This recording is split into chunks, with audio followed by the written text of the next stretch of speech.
Première mondiale au Théâtre Centaure à Montréal du compositeur Tim Brady, Backstage at Carnegie Hall, qui se veut le premier volet d'un projet de quatre productions. Wow! Et Tim Brady, c'est un plaisir pour Sylvie et moi de t'accueillir ici sur le Culturel 2.0. Et j'ai très hâte que tu nous racontes parce que les 23 et 24 septembre, ça va être la fête au Théâtre Centaure. Oui, absolument. C'est un projet sur lequel je travaille depuis 6 ans. Donc, c'est 6 ans de travail de composition, de collaboration avec ma librettiste Audrey Dwyer, 6 ans de chercher le financement, 6 ans de chercher des partenaires, embaucher des solistes, faire des ateliers. Donc, c'est beaucoup de travail de monter un opéra. Mais on est en répétition depuis maintenant 10 jours. Puis les résultats sont, d'après moi, très convaincants. Ben, Donc, c'est-à-dire que tout ce qu'on lit sur Facebook ou ailleurs à propos de ce projet-là, tout le monde semble de tellement de bonne humeur et heureux d'en faire partie. C'est l'histoire d'un guitariste, c'est l'histoire, et en même temps, c'est Benny Goodman, son quartet. J'aimerais ça que tu nous racontes un peu ce qu'est ce projet. oui, absolument.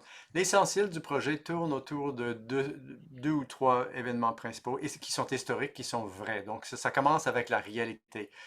Il y avait un guitariste jazz qui s'appelait Charlie Christian, qui est vraiment dans l'histoire de la guitare jazz et vraiment le début de tout. Il était le premier grand soliste de guitare jazz, guitare électrique sur planète Terre. Ça, c'est bien documenté, c'est connu. Puis, il était un jeune guitariste noir qui habitait aux États-Unis dans les années 30. Et Benny Goodman l'a invité de jouer dans son groupe. Et à l'époque, l'idée d'avoir un musicien noir qui joue dans un ensemble qui inclut également des blancs était vraiment très, très, très, très audacieux. Malheureusement, la ségrégation était en pleine vigueur dans les années 30, donc c'était vraiment difficile. Donc, il y a toute une question des relations des races qui rentre dans l'histoire de Charlie Christian et Benny Goodman parce que ils étaient conscients qu'ils faisaient quelque chose d'audace, musicalement également, mais également au niveau social. Donc ça, c'est le point de départ du projet. Donc, c'est pourquoi le sous-titre de l'opéra, c'est Backstage at Carnegie Hall, un opéra sur le racisme et la guitare électrique. Mais tu parles Donc, un opéra de chambre. un opéra de chambre, la seule chose que l'opéra de chambre indique, c'est que un orchestre, normalement, c'est au moins 15 musiciens. Orchestre symphonique avec l'Opéra de Montréal, c'est comme 54 musiciens. Nous autres, on est juste 4 musiciens sur scène. Donc, c'est musique de chambre. Donc, c'est pourquoi c'est opéra de chambre. Et il n'y a pas de fosse. L'ensemble, le band, est sur la scène avec les musiciens, avec les chanteurs d'abord. Mais en termes de qualité de la production, on a un décor qui est magnifique, des costumes, de l'éclairage. C'est vraiment un opéra dans le vrai sens du terme. C'est opéra de chambre parce que c'est pas une pleine orchestre, c'est un ensemble de musique de chambre.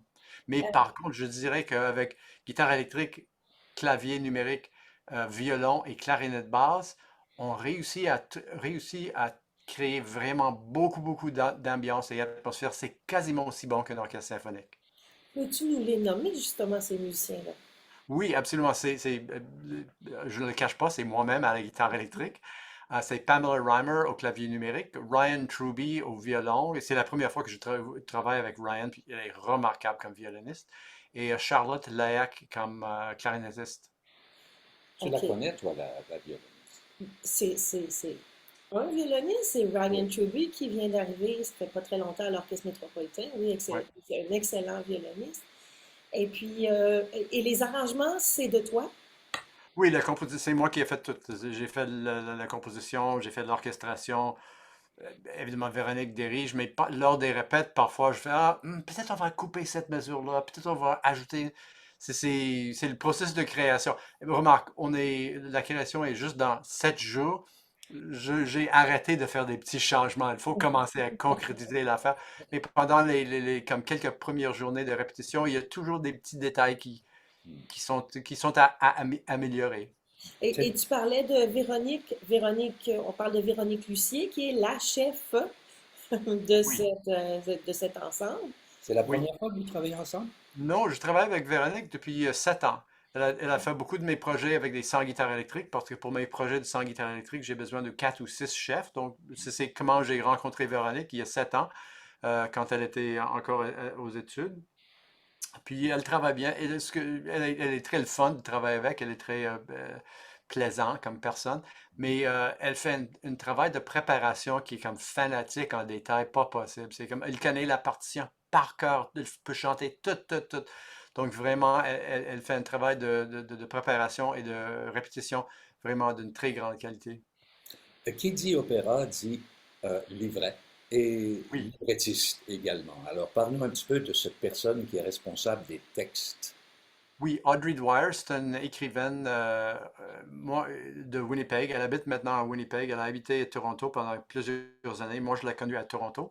Quand j'ai commencé à faire ce projet-là qui tourne autour du racisme, il me semblait comme naturel de travailler avec un écrivain qui est noir, de ne pas faire comme un blanc qui parle de racisme contre les noirs.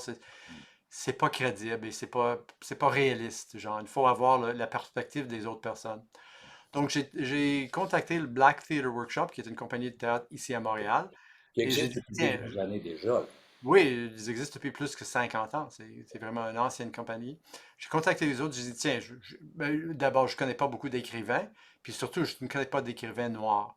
Donc, ils m'ont donné quelques noms, puis j'ai discuté ça avec quelques librettistes. Puis Audrey, elle a une personnalité magnifique. Elle aime rire. Elle rit à mes mauvaises blagues qui me fait toujours chaud au cœur. Corny jokes, elle aime mes corny jokes. Donc, comme ça, c'est gagnant. Puis on a eu plein de discussions très ouvertes. Puis, parce que moi, je suis arrivé avec quelques idées déjà de livret. Je savais que j'ai voulu. Les personnages étaient fixés par moi. Charlie Christian, Benny Goodman, Rufus Rocket, Time Traveler, puis Marian Anderson, puis une couple d'autres personnages accessoires. Les personnages étaient fixés par moi d'avance. Et le gros du projet, comme quels sont des événements majeurs, moi, je les ai fixés d'avance. J'avais créé comme un scénario assez approximatif, mais quand même, c'était là. Donc, et Audrey a dit, oui, oui, ça va, ça me dérange pas, je vais comme travailler avec certaines contraintes. Dans tout l'art, il faut avoir des contraintes. Donc, en autant qu'on accepte les contraintes, on peut créer avec notre imagination à l'intérieur de ces contraintes. Puis elle a travaillé beaucoup, elle a fait beaucoup de recherches sur l'histoire du racisme, sur l'anxiété chez les hommes noirs, parce que les hommes noirs, surtout aux États-Unis, d'être homme noir, actuellement c'est difficile, mais dans les années 30, c'était comme épouvantable, Impossible. impossible. Et, et surtout, juste avant la première mondiale, juste avant, on a fait de la recherche, juste avant la Première Guerre mondiale, c'était l'apogée. Il tuait des Noirs tout le temps, partout, sans aucune revendication. C'était comme free for all. C'était comme épouvantable. Donc, elle a fait beaucoup de recherches au niveau du racisme aux États-Unis, au Canada un peu également. Puis elle a créé un livret qui est vraiment impressionnant comme livret. C'était un grand plaisir de travailler avec le livret de Audrey. On parle de théâtre, en même temps, c'est Tell Me a Story.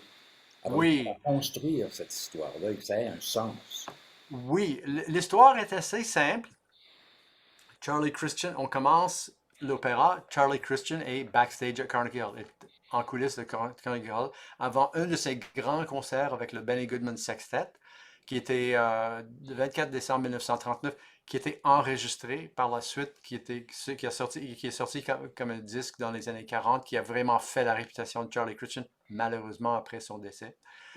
Mais on est en coulisses, Carnegie Hall, juste avant qu'il rentre sur scène avec Benny Goodman.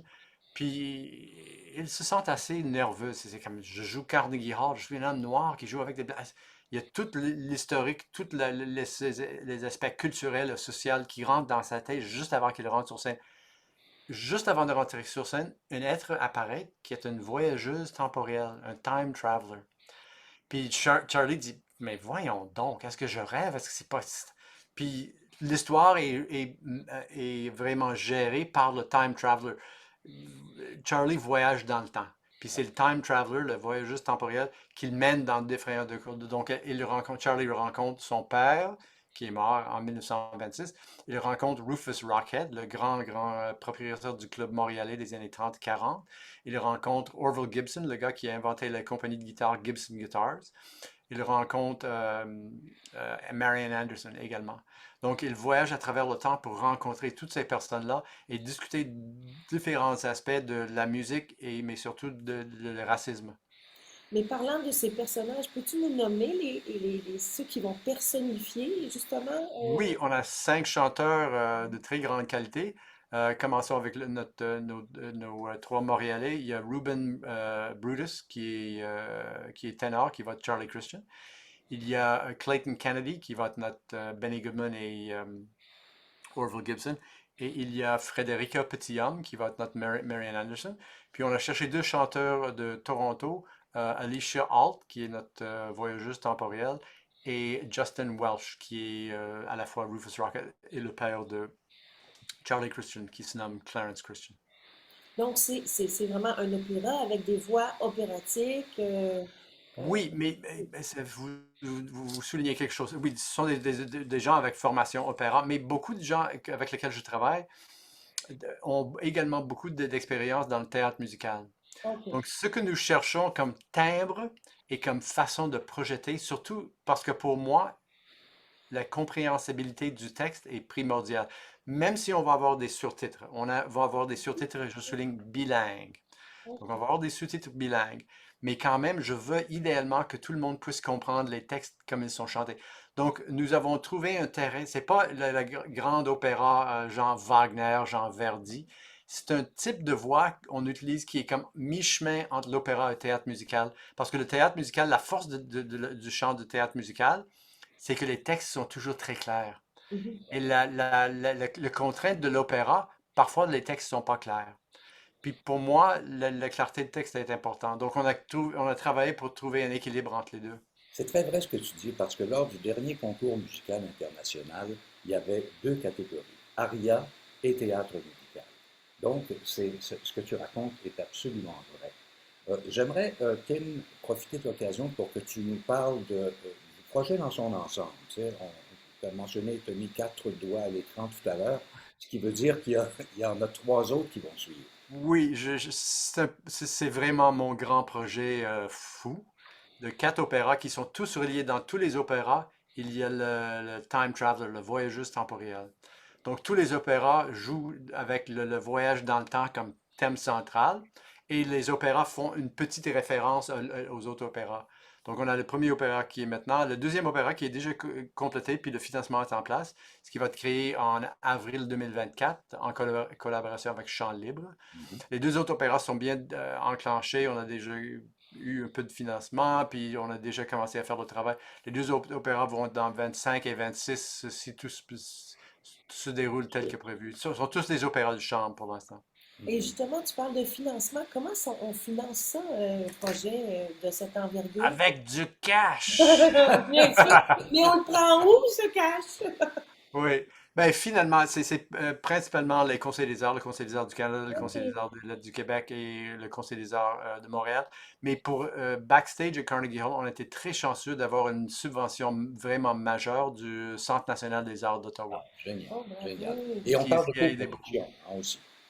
Pardon? On parle de coproduction aussi. Oui, pour cet opéra-là n'est pas une coproduction, c'est une codiffusion. C'est une des technicalités.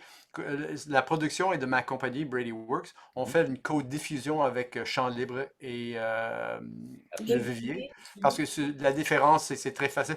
Codiffusion, ça veut dire qu'il aide avec la promotion du projet. Coproduction veut dire qu'il aide avec les coûts réels de production. Donc, c'est plus une coproduction, il faut que tu investisses plus de cash. Codiffusion, c'est un investissement un peu moins important. Mais d'avoir l'appui du champ libre et Vivier en termes de la promotion et la diffusion est vraiment très apprécié et très utile. Mais là, il y a seulement 2 représentations, donc 2 chances de le voir. Est-ce qu'il y a des projets de continuer avec le backstage de Carnegie? Absolument, parce que je travaille sur le projet depuis 6 ans. J'ai déjà des intérêts à Toronto, un peu d'intérêt à l'international. Formidable. Donc, l'idéal avec n'importe quel projet de création, c'est de le faire plus qu'une fois. C'est sûr. C'est pas, ça arrive pas toujours, mais c'est le plan. Mais j'ai déjà travaillé, puis je sais qu'il y a un producteur de Toronto qui vient voir le spectacle vendredi soir, ou non, samedi soir. Bon. Puis donc l'idée, notre espérance est d'être capable de faire d'autres représentations à travers le Canada, à travers le monde. Mais bref, une chose à la fois, faisons la création d'abord. Alors, Tim, je répète encore une fois que c'est une création mondiale, les Oui, 23 et 24 au Théâtre Centaure. Je te souhaite, avec Brady Works et toute l'équipe, un franc succès. D'après ce que merci. tu me racontes ce matin, ça va être un spectacle, un show, ça va être le Mhm. théâtre musical. Ouais, C'est un opéra, rappelons-le. Et ouais. là-dessus, on te félicite pour ce magnifique projet. Ben, Alors, merci bien. merci Tim. Merci. On se Merci. Puis reparle les disons à la en prochaine. septembre. Bon, ça, c'est, je te présente Oui. Blue en terminant. Il vient toujours mettre son nez dans nos affaires. Hello, C'est Blue, ça correct. c'est Tim. Tim Brady. Ouais. Allez, Allez, bonne journée. Bonne bonne journée. Merci, journée. Bye bye. bye. Allez.